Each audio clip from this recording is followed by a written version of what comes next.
Ages 75 to 85. If you still do these 6 things, you're truly exceptional. Good morning, and let me say something that might genuinely surprise you. The medical establishment has spent decades telling seniors to slow down, take it easy, and accept the natural decline that comes with age. But what if I told you that some of the most groundbreaking longevity research of the last 10 years completely contradicts that advice? What if the things keeping you sharp, strong, and independent at 75, 80, even 85 years old are not the things your doctor mentioned at your last checkup, but simple daily habits that most people your age have quietly abandoned? I'm Dr. Daniel Hayes, and after more than 2 decades working with patients in the 75 to 85 age range, I've seen something that the research is only now beginning to confirm. The people who age the best, the ones who still drive themselves to appointments, who still garden, who still remember every grandchild's birthday without writing it down, they share a very specific set of behaviors, not expensive supplements. Behaviors.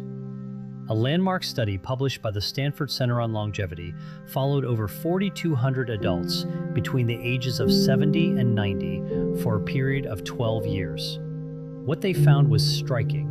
Those who maintained just 4 or more of these specific daily habits were 61% less likely to experience what researchers call accelerated functional decline, meaning the rapid loss of independence that sends so many seniors into assisted living far earlier than necessary. 61%. That is not a small number. That is the difference between living your life on your own terms and living it on someone else's schedule. Now, I want to tease something before we go further, because I know you might be tempted to skip ahead. The number. One habit on this list, the most powerful of all 6, is something that almost no one talks about. It has nothing to do with diet or exercise in the traditional sense. In fact, most cardiologists don't even bring it up.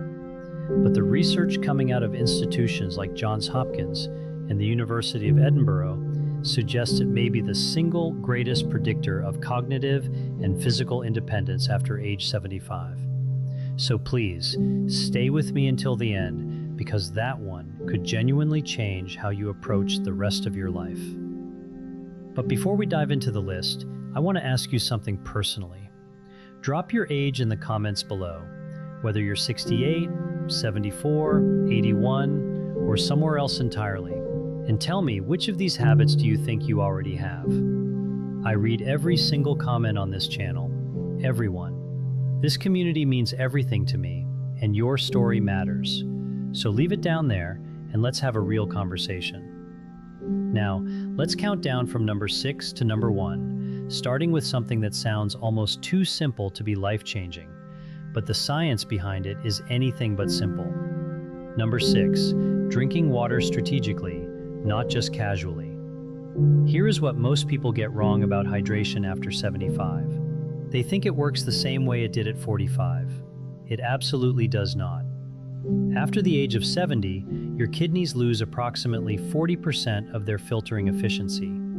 Your body's thirst signals become significantly blunted, meaning you genuinely stop feeling thirsty even when you're severely dehydrated. And your blood's ability to carry oxygen and nutrients to your muscles and brain drops measurably with every percentage point of fluid you lose. Think of your bloodstream like a river delivery system. When that river runs low, the delivery trucks slow down, packages get lost, and the whole operation starts breaking down. That is exactly what chronic mild dehydration does to the aging body.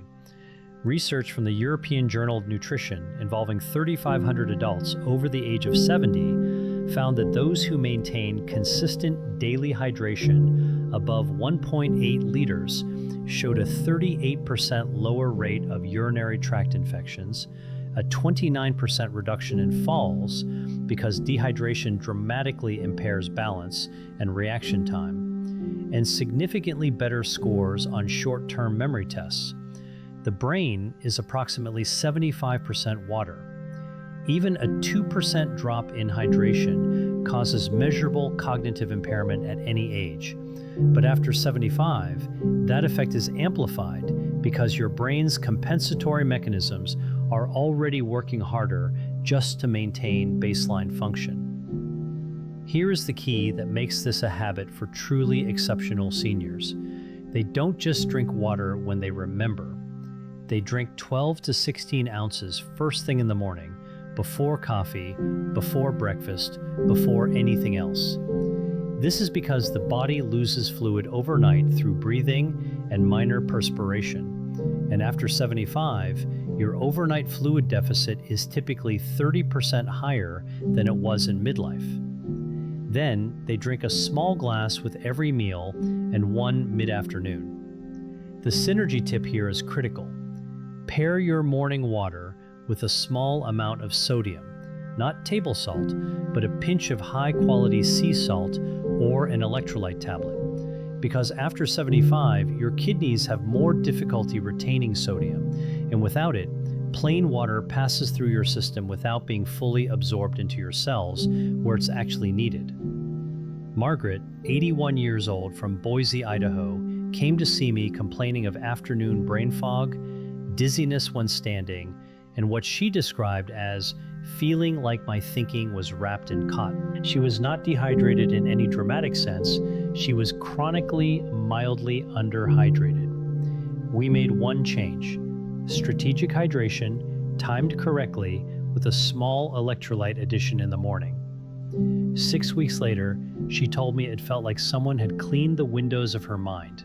Her balance improved, her afternoon fatigue decreased significantly. One habit, life-changing results. Number 5, resistance-based movement at least twice per week. I need to be very clear about something here because I see this misunderstood constantly. When I say resistance movement, I am not talking about going to a gym and lifting heavy weights.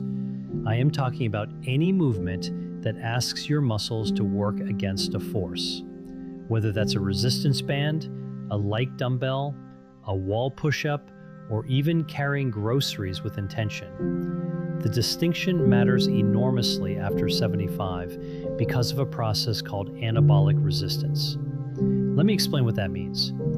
Anabolic resistance is the reduced ability of aging muscle cells to respond to protein and exercise stimulation. In practical terms, it means that after 75, your body needs more signal, more intentional resistance to maintain the same amount of muscle that a 50-year-old would maintain with half the effort. Your muscles are not lazy. They are simply harder to reach. And if you don't reach them consistently, they begin a process called sarcopenia, the progressive loss of muscle mass's strength, which research from the Mayo Clinic has linked to a 47% increased risk of falls, a 53% higher likelihood of being unable to perform basic daily tasks within 5 years, and a dramatically shortened overall lifespan. A study from Tufts University followed adults aged 75 to 85 who began twice-weekly resistance training. After just 10 weeks, participants showed an average 37% increase in leg strength, a 28% improvement in balance scores, and here's the part that always surprises people: a measurable improvement in insulin sensitivity, which directly affects energy, inflammation, and cognitive function. The mitochondria in your muscle cells, which are essentially the power plants of your body, literally regenerate more efficiently when resistance exercise is present. You are not just building muscle, you are rebuilding the energy infrastructure of your entire body. The practical prescription is simple: 2 to 3 sessions per week, 20 to 30 minutes each, focusing on the large muscle groups, legs, hips, back. Resistance bands are ideal for seniors because they provide progressive resistance without joint impact. The synergy tip: perform your resistance session within 30 minutes of consuming 25 to 30 grams of protein, because after 75, the anabolic window, the period during which your muscles can most efficiently absorb protein for repair, is shorter and less forgiving than in younger adults. Timing is not optional at your age, it is essential. Number 4, maintaining a consistent, purposeful sleep schedule. Before I continue, if this video is giving you value, if you're learning something you wish someone had told you years ago, please take 1 second right now and click that subscribe button. And if you know someone between 70 and 90 who deserves to hear this information, share this video with them today. I say this because this channel exists for one reason: to give seniors the science-backed truth that far too many medical appointments never have time to cover. Now, back to sleep, because this one is far more complex than simply going to bed early. After the age of 75, your circadian rhythm, your body's internal 24-hour clock, begins to shift and critically weaken. Your brain produces roughly 70% less melatonin than it did at age 30. Your slow-wave sleep, which is the deepest and most physically restorative phase, decreases by up to 80% from what it was in your 30s. This is the phase during which human growth hormone is released, the hormone responsible for cellular repair, immune function, and muscle maintenance. And here's what most people don't realize. Poor sleep after 75 is not just about feeling tired. A study from the University of California, Berkeley, found that adults over 70 with disrupted sleep patterns showed a 68% higher accumulation of amyloid plaques in the brain, the same plaques associated with Alzheimer's disease. The seniors who do this exceptionally well do not just sleep more, they sleep consistently. They go to bed within the same 30-minute window every night. They wake at the same time every morning, including weekends. They keep their bedroom cool between 65 and 68 degrees Fahrenheit because body temperature regulation during sleep becomes less efficient after 75. And a cooler environment supports deep sleep your brain desperately needs. They avoid screens for 60 minutes before bed, not because of blue light alone, but because mental stimulation keeps the prefrontal cortex active in ways that delays sleep onset by an average of 47 minutes in adults over 70, according to research from Harvard Medical School. The synergy tip: pair your consistent sleep schedule with 10 minutes of slow, diaphragmatic breathing before bed. This activates the parasympathetic nervous system, your body's rest and repair mode, and research shows it reduces nighttime cortisol levels by up to 22%, making it significantly easier to reach and sustain slow-wave sleep in aging adults. Number 3, eating protein in a deliberate, distributed pattern. This is where I see the most dangerous misconception among seniors, and it genuinely concerns me as a physician. The idea that you need less protein as you age is not just wrong, it may be one of the most harmful pieces of nutritional folklore ever passed down. The truth is the exact opposite.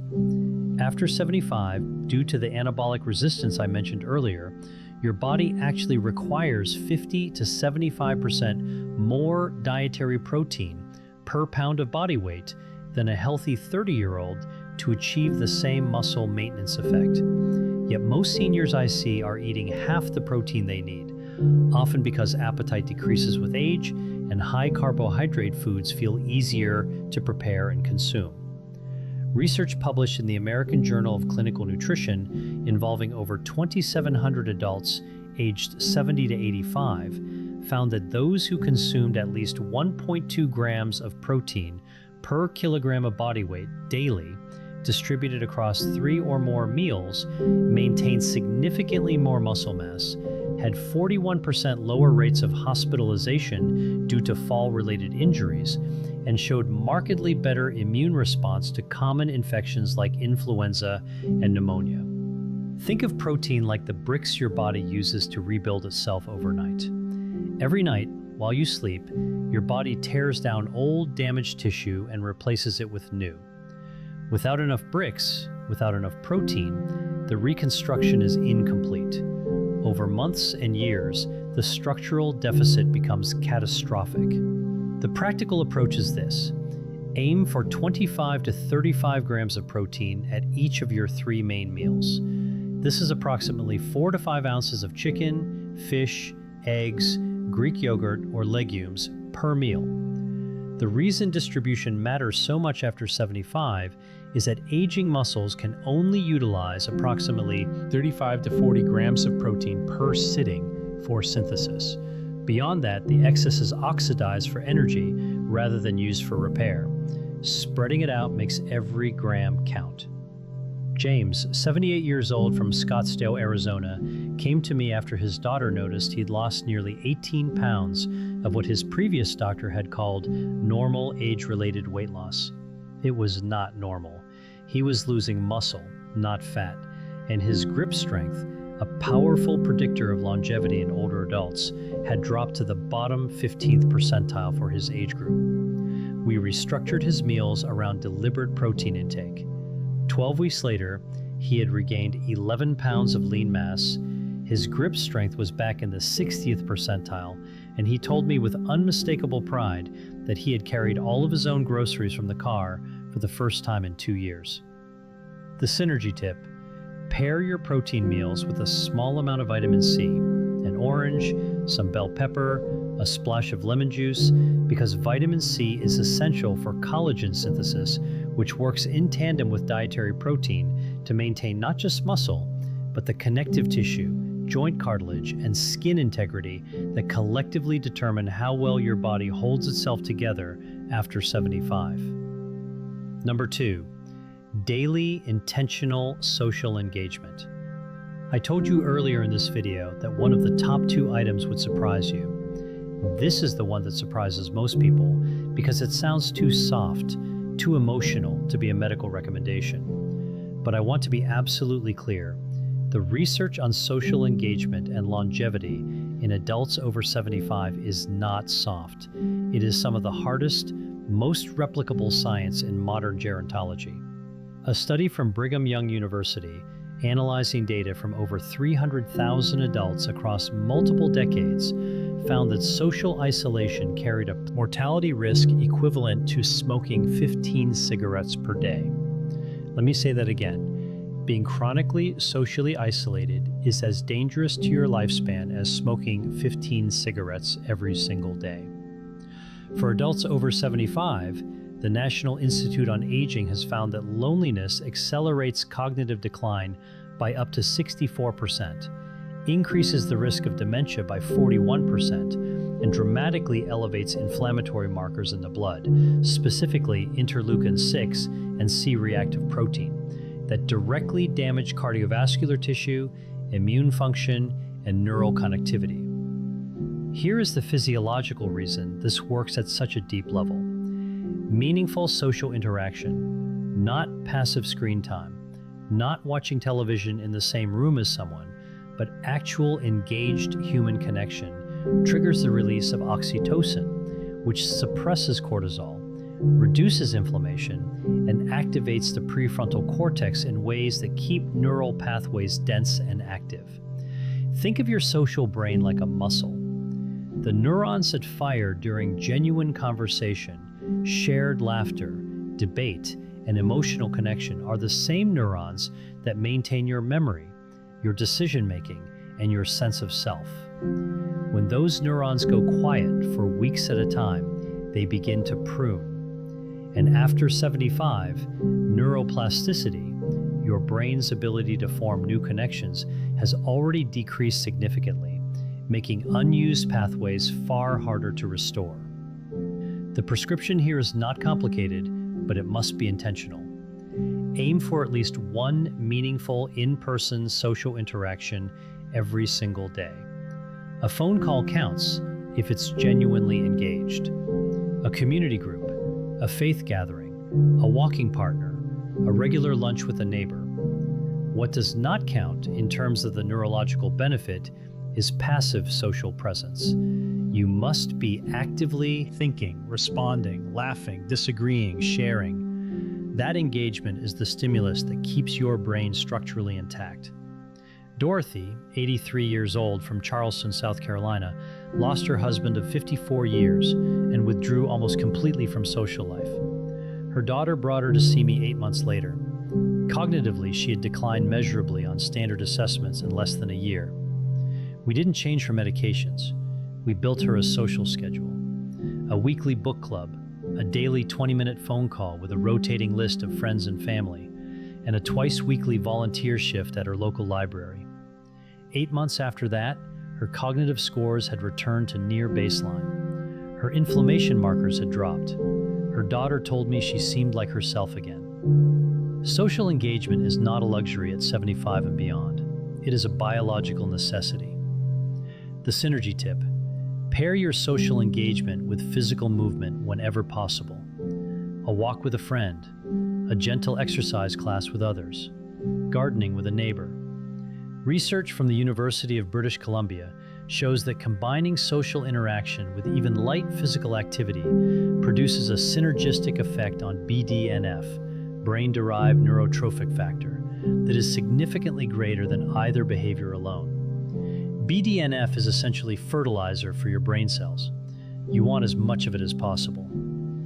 And now, number 1, the habit that fewer than 12% of adults over 75 maintain consistently, and which Johns Hopkins researchers have called the most underutilized longevity intervention available to aging adults without a prescription. Number 1, daily purposeful cognitive challenge. Not crossword puzzles, not passive reading. Though both have value, I am talking about something more specific, more demanding, more transformative. The daily practice of learning something genuinely new, a skill, a language, a musical instrument, a new form of creative expression that forces your brain into a state of productive discomfort.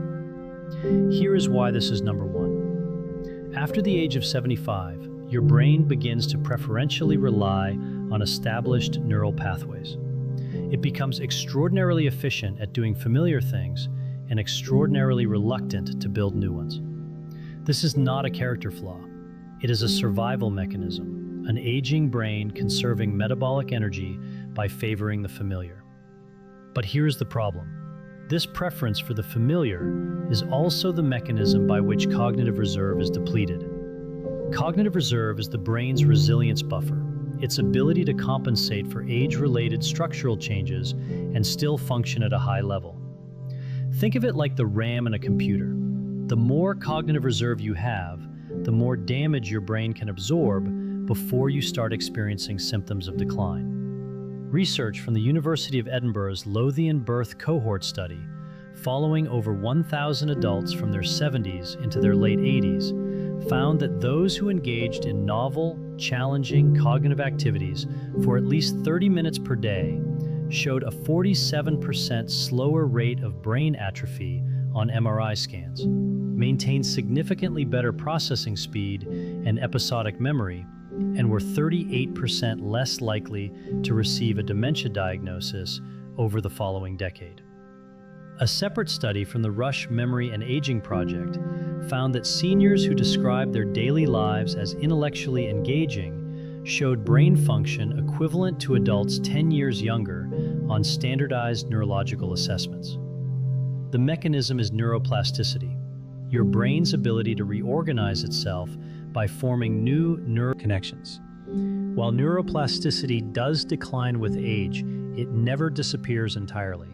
The brain retains the capacity for meaningful structural change well into the 80s, but only if it is given sufficient stimulus.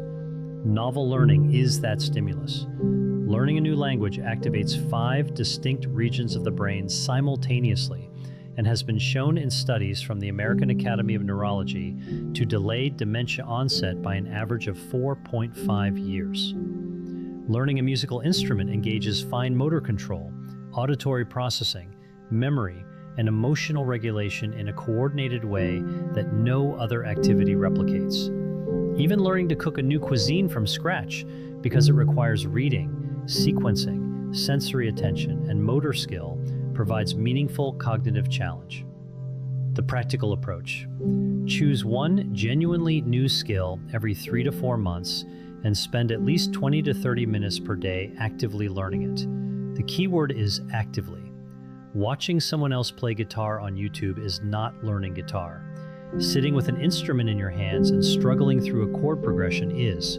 The struggle, That productive discomfort is where the neurological benefit lives. It is the cognitive equivalent of resistance training. The resistance is the point. Robert, 79 years old from Portland, Oregon, retired from a 40-year career as a civil engineer, and by his own description spent the first 3 years of retirement doing very little that truly challenged his mind. He came to see me after noticing increasing difficulty recalling names and following complex conversations. His MRI showed age-appropriate changes, nothing alarming, but his cognitive reserve scores were lower than I would have liked. I gave him one prescription: pick something he had always wanted to, learn and do it every day. He chose oil painting, something he had never done in his life. He was terrible at first, and he will tell you that himself. 18 months later, he had completed 23 paintings, joined a local art group, which addressed habit number 2 simultaneously, and his follow-up cognitive assessments showed improvement in 3 of 5 measured domains. Improvement, not maintenance. Improvement at 79. The synergy tip: pair your daily cognitive challenge with omega-3 fatty acid intake, specifically DHA, found in fatty fish like salmon, mackerel, and sardines, or in high-quality fish oil supplements. DHA is the primary structural fat of brain cell membranes, and research from the Framingham Heart Study shows that adults with higher DHA levels demonstrate significantly better neuroplasticity responses to cognitive training. In other words, DHA helps your brain absorb the benefit of what you're learning. It is the fertilizer beneath the seed. All scientific references for everything discussed in this video are available in the description below. I encourage you to read them, share them with your doctor, and have an informed conversation about what is right for your specific situation. Now let me close with something I say from the heart. Because I have sat across from enough patients in the 75 to 85 age range to know that this period of life is too often treated as a countdown rather than a continuation. It is not. The research I have shared with you today points to something that medicine is only beginning to fully appreciate: that the body and mind at 75, at 80, at 85 retain a remarkable stubborn capacity for resilience, not in spite of age, but in dialogue with it. The 6 habits we discussed today: strategic hydration, resistance movement, consistent sleep, deliberate protein intake, daily social connection, and purposeful cognitive challenge, are not about turning back the clock. They are about making the most extraordinary possible use of the time the clock still has. They are about carrying your own groceries, remembering your grandchildren's names, driving to your own appointments, laughing until your eyes water at dinner with someone who matters to you. That is what independence looks like. That is what quality of life means. And I promise you, I have seen it with my own eyes in patients who were told there was nothing left to optimize. It is never, ever too late to begin.